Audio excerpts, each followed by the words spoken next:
तरुणीला आत्महत्येची धमकी देत बुरखा घालायला लावला। जळगावच्या यावल तालुक्यातली ही घटना आहे।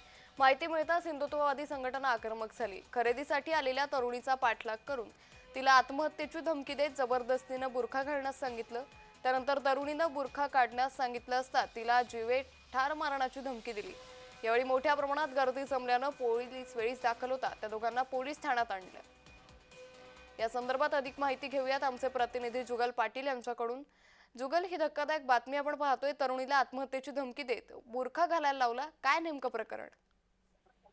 यावल तालुक्यातील एका गावात राहणारी ही तरुणी असून फार्मसीचे शिक्षण घेत असताना या तरुणाची या ठिकाणी ओळख झाली आहे। मात्र या तरुणाने तिला धमकी देत या ठिकाणी खरेदीसाठी ती एका जळगावातील एका मॉलमध्ये आल्यानंतर तरुणीचा पाठलाग करून तिला आत्महत्येची धमकी देत जबरदस्तीने बुरखा घालण्यास सांगितले। त्यानंतर तरुणीने बुरखा काढण्यास सांगितले असता तिला जीवे ठार मारण्याची या तरुणाने या ठिकाणी धमकी दिली आहे।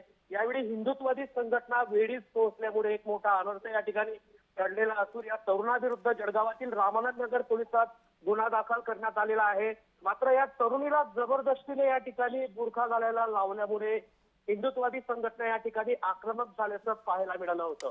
या तरुणाविरुद्ध रामानंद नगर पोलिसात गुन्हा दाखल करण्यात आलेला आहे। निश्चित जुगल, धन्यवाद आपण दिलेल्या सविस्तर माहितीसाठी।